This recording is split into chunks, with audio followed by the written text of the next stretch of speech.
This is the first vlog that I'm doing, the first vlog of its kind in my effort to become a fitness influencer. I'm not joking. I want to be a fitness influencer. I want to be like, join the ranks of all those running, the cool guys, the cool club, the running influencers. It seems like the bare minimum to get into this club and become a running influencer is at least a sub 3 hour marathon time. But the faster the better. So my fastest marathon time so far is 3 hours and 5 minutes and 34 seconds. So I've got some work to do. We're driving to a track where I'm doing an interval workout, but this specific one is called the Yasso 800s. From what I'm reading, it's a good marathon time predictor. So it will, based on the time that you get, it will tell you what your marathon time could potentially be. So what you do is you run 800s. So you do 10 800s, and the rest time in between them is as long as it took you to do the 800. So, and then you take the average of your times of like how long it takes you to do that 800, which is 2 laps around the track.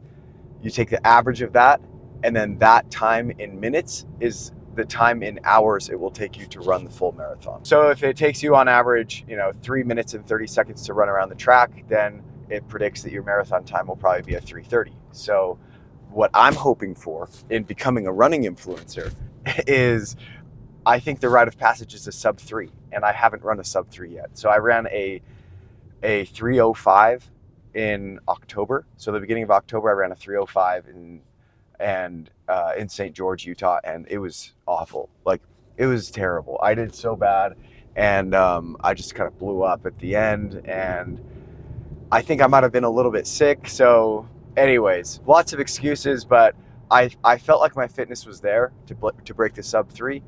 So then I signed up for another marathon like right after.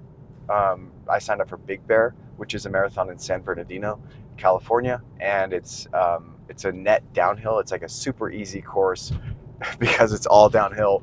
And my goal was to just, to do the sub 3 for that one. So we signed up. It was a month later, and I went down there with my wife and a couple buddies, and the race got canceled. So the morning of the marathon, they texted us all and said, "Hey, sorry, we're canceling the marathon because there was a lot of snow up at the start line." So that sucked, and we just flew home empty-handed, and I didn't get to actually do my sub 3. So I don't know. I think I'm pretty confident I would have hit it, but now I've signed up for another marathon in February. So I'm signed up for the Mesa Marathon in Arizona. And that one, I have to hit the sub 3. But right now, I'm going out to do this test to see if a sub 250 could be in the cards for me. It seems scary. I don't know if it's even doable for me, but that's why I want to do this test, just to see if I'm in the ballpark for that. Because if I am, I might just freaking go for it in February.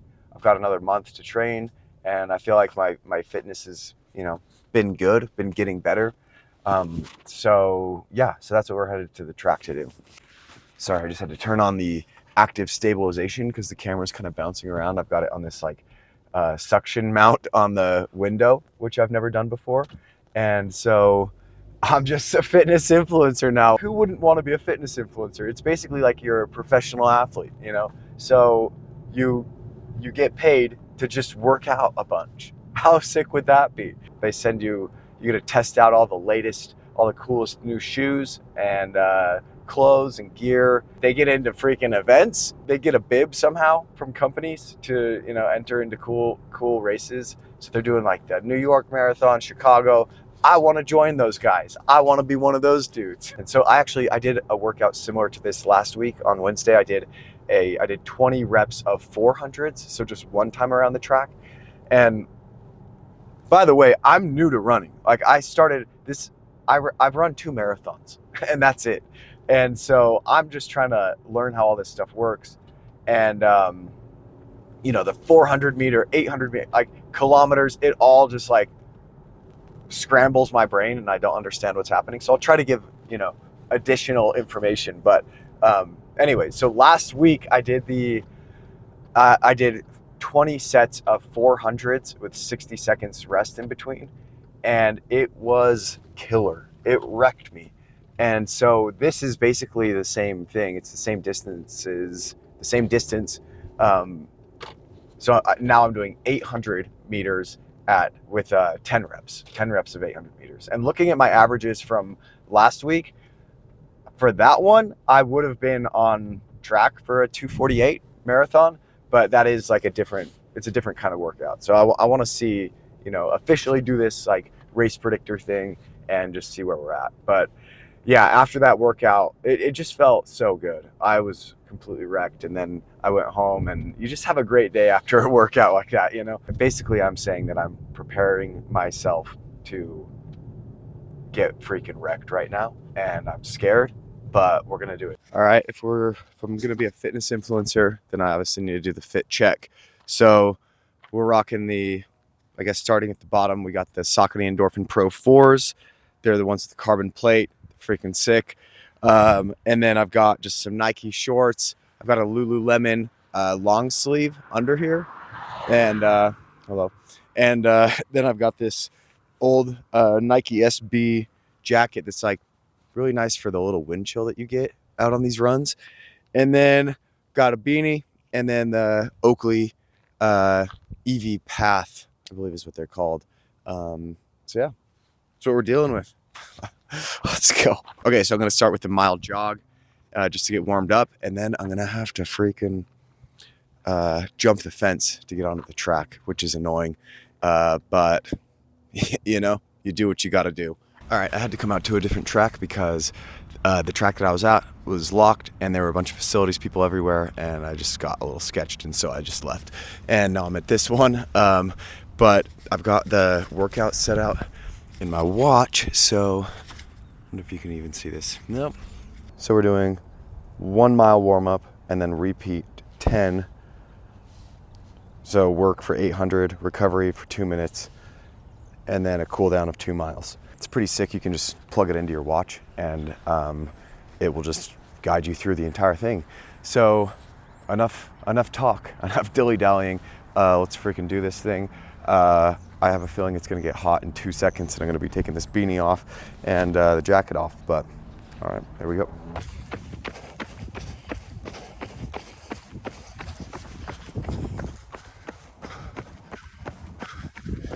One mile warm up, super easy. All right, first working set, knocked out. It was a 2:46 time. 2 minutes 46 seconds to do it. So I was trying to keep like a 5:30 minute pace.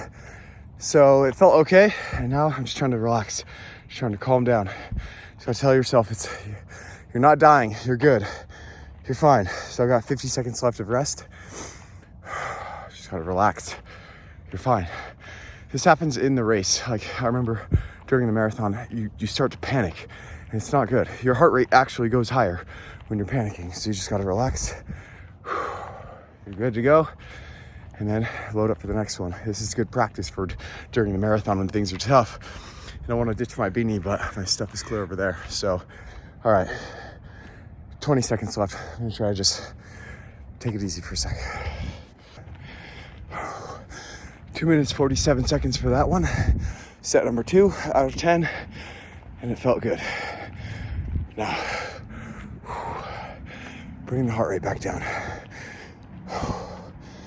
I'm gonna try to get it to like the 120 range, maybe even lower.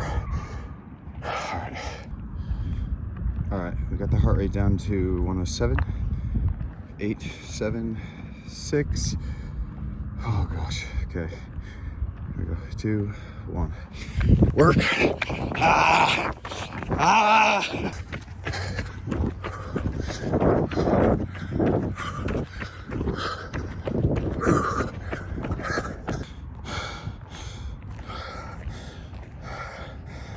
That was a 2:46.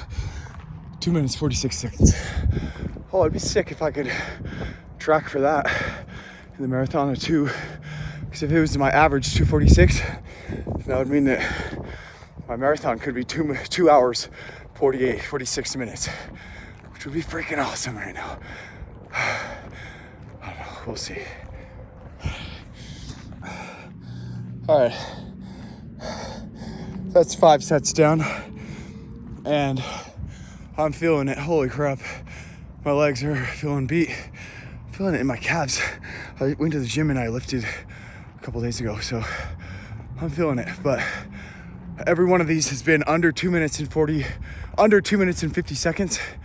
So I'm gonna keep it that way. I'm gonna keep them going halfway through. So 2 minutes, 50 seconds, staying under, come on. Quando o sol se pôs, pensei em nós dois. Foi a alma que morreu. Tudo escureceu. Bem ao meio-dia.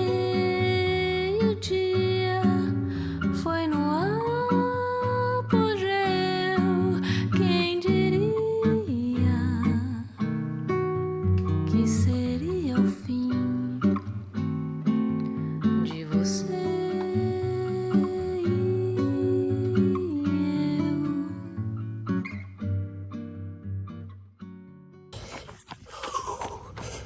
Cooling down. Wow, that was brutal. That was so hard. Oh my gosh. I had in my head that entire time, like, stay below 250. Like, every interval had to be 2 minutes and 50 seconds below that. And I think the last one was a 250. There was a 252 in there somewhere. Yeah, I need to do the math to find out exactly, but that's pretty crazy, because that means on average, my average is probably like a 2 minute 58, which means, 2 minutes 48 seconds, which means that I mean, the race predictor says that I could do a 2 hour 48 minute marathon based on that, which is freaking crazy. So, man, that would be so awesome. So, feel really good about that. I'm gonna knock out this recovery 2 miles, and I'll see you guys at the end. My POV, man, what a day. I'm so tired. It's like the back of my calf is killing me. I don't know why. All right, I'm gonna knock this out 2 miles and then we're done.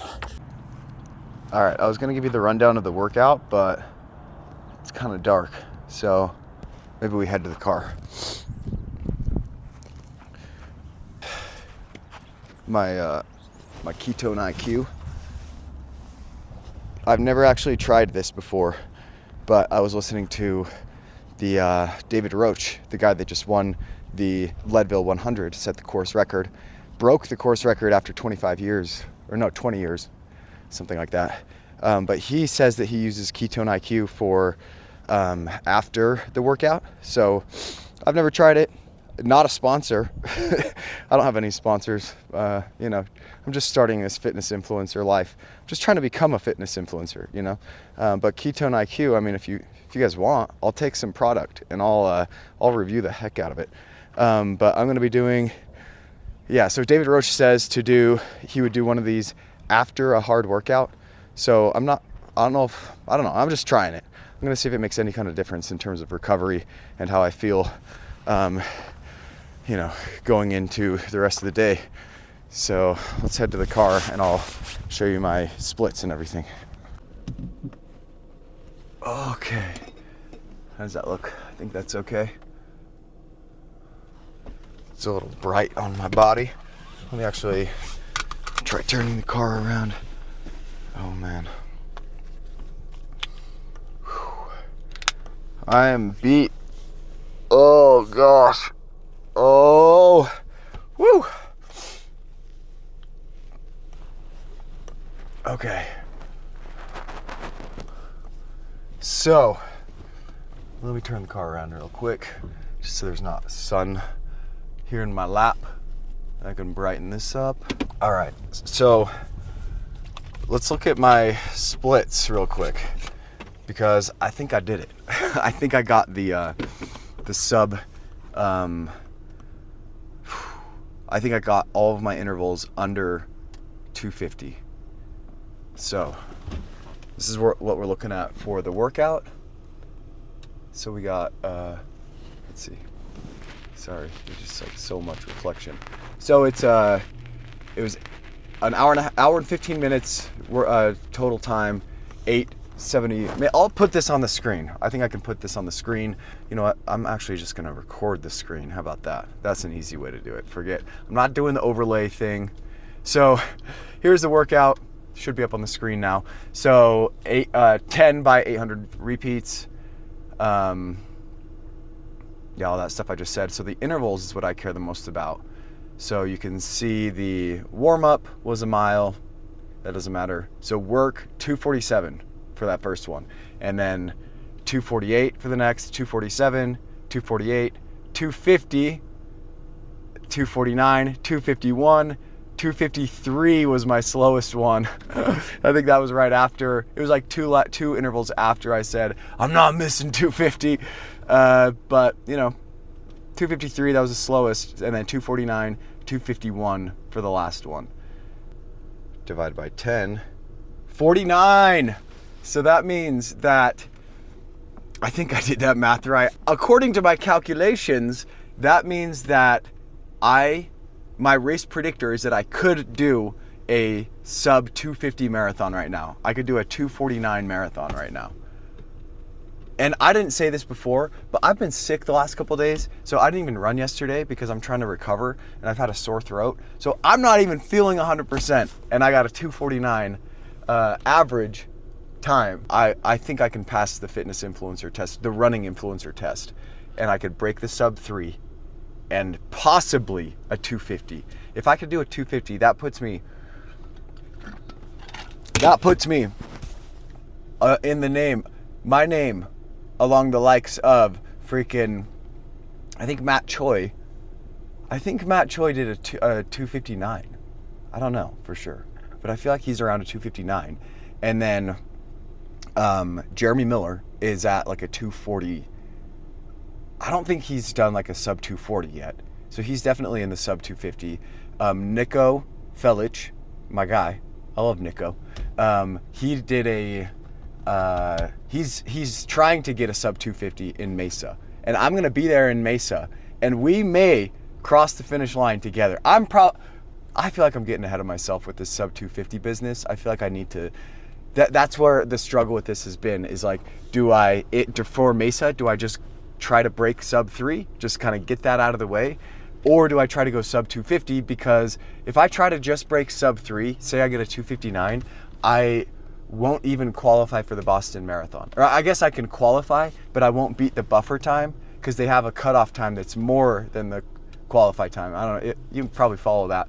But yeah, I have to get, the way I'm looking at it is like, I have to get a 250. I mean, I have to get a sub 255 to get into the Boston Marathon, but I feel like my fitness level is at a place where I could do a sub 250 right now, which would be very exciting. Marcus Milioni from Minted, New York, he's at like I think he just ran a 250 at the New York Marathon. So I would be very excited about that.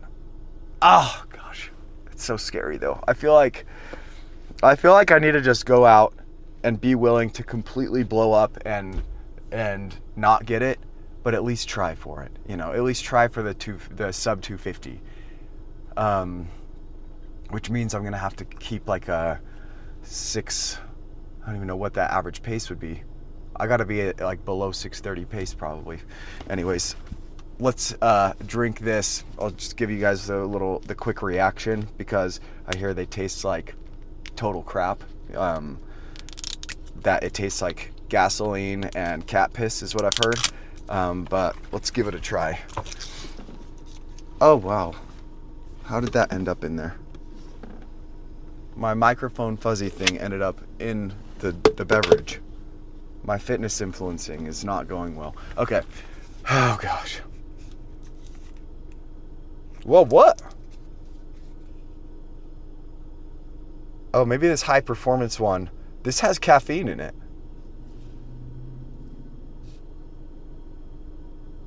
This has 100 milligrams of caffeine. Oh well. Okay, this is the peach flavor.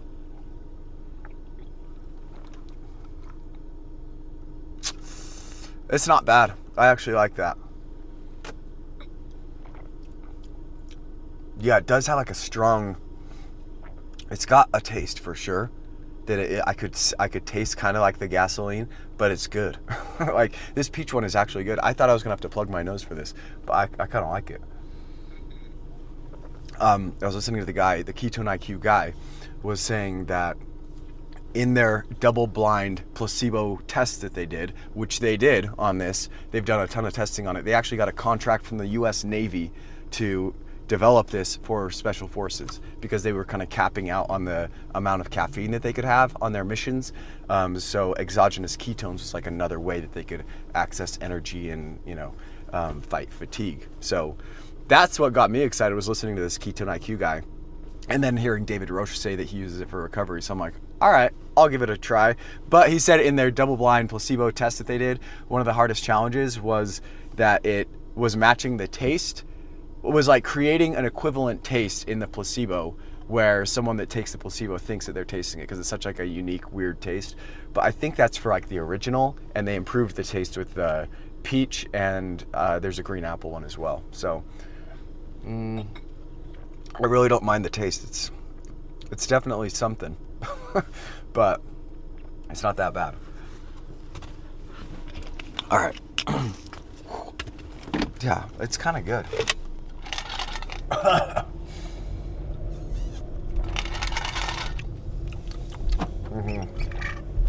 Yeah, I don't mind that. I could see myself looking forward to that. Woo! All right. This is how... I can't find my sunglasses. Here we go. Oh, it's so bright. Okay, so I feel amazing now. I finished that workout. I'm glad to have that out of the way. I feel freaking good that I was able to hit the time that I wanted to, the sub 250 indicator. So that feels good. If you guys know about this stuff, like maybe you're if you're a runner and you just watch this whole thing and you think I'm not, like, let me know in the comments if you think I'm crazy to try for a 250 after what I did. But anyways, yeah, so now I'm going to attempt to make a left-hand turn right here in this place that sucks, and then I'm gonna go home and shower, eat, get a move on this day, hopefully get something done. And I feel like I'm missing my phone.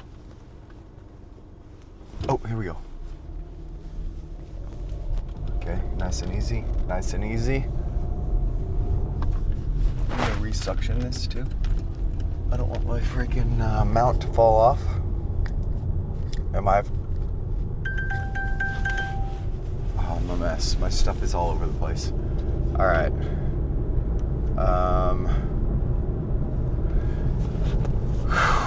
Okay. I think that's all I got. We'll talk to you guys in tomorrow's training vlog. All right. See you guys.